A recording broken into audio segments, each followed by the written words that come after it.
Hey, it's Freddie at Bobcat. I'm going to show you a feature on the Bobcat joystick. It's called driver response. We have 3 different drive response settings. Very easy to change, does a great job. You can scroll over on your screen. Driver 3 is the quickest response. All you do is have to hit that button, change it to driver 2. And if you want it to respond even slower, hit the button one more time. Driver 1, slowest response. Driver 2, industry joystick response.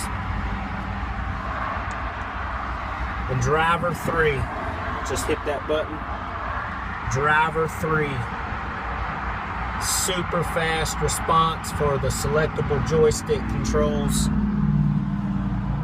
Another great feature on the Bobcat machine. Fred at Bobcat. Bye.